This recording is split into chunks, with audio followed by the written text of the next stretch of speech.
মেয়েদের কষ্ট কেউ বুঝে না। এটা আমি মানতে নারাজ। আমি বলব মেয়েদের কষ্ট সবাই বুঝে। মা, বাবা, ভাই, বোন, আত্মীয়-স্বজন। মেয়ে থেকে যখন মানুষ নারীতে রূপান্তরিত হয়, যখন তার পরিচয় বদলে স্ত্রীতে রূপান্তরিত হয়, তখন তার কষ্ট আর কেউ বুঝে না।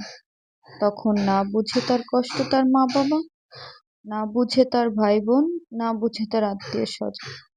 আর স্বামী নামক মানুষটার কথা তো বাদই দিলাম। শ্বশুরবাড়ির লোকজন, তাদের কথা তো বাদই দিলাম। তারা তো কষ্ট দিতেই প্রস্তুত থাকে। আপনি যখন স্ত্রী, তখন আপনার স্বামী এসে আপনাকে কথা শোনাবে, সারাদিন তুমি বাড়িতে কি কাজ করো? তোমার তো কোনো কাজই থাকে না, সারাদিন তো শুয়েই থাকো আর ফোন চাপো, না হলে ঘুমাও, না হলে টিভি দেখো। এই কথাগুলো শোনার পর কতটা মানসিক কষ্টে একটা নারী ভুগতে পারে, সেটা আসলে প্রতিটা নারীরই জানার কথা।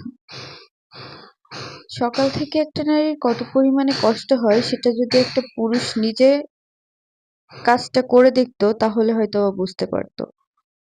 তবুও পুরুষেরা বুঝে না আসলে। আমি ঘুম থেকে উঠে সকালে, ঘুম থেকে ওঠার পর থেকে তার দিনের কাজ শুরু হয়ে যায়। সকালে সবার মুখের নাস্তার ব্যবস্থা করতেই তার সকালটা কেটে যায়।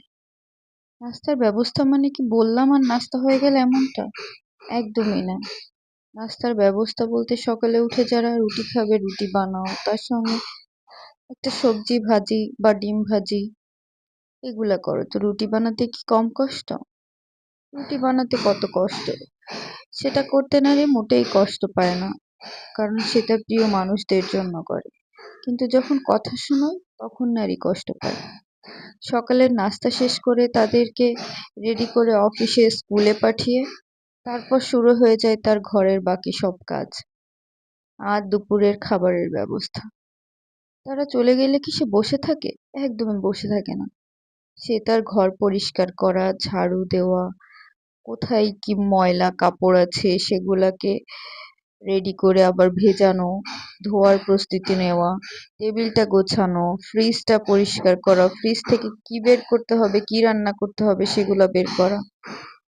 এগুলা করতে করতেই তার দুপুরের সময় চলে আসে। তখন সেই সবজি মাছগুলো কাটাকাটি করা, তারপর রান্না করা। তো রান্না বলতে কি শুধু বললাম আর রান্না হয়ে গেল এমনটা? একদমই না। কত সহজে মানুষ বলে শুধু তো একটু রান্নাই করো, কিন্তু সেই রান্না করতে কত পরিশ্রম সেটা তো কেউ দেখে না, সেটা তো কেউ বুঝে না। সেই রান্নার জোগাড় করতে যে সকাল থেকে দুপুর পর্যন্ত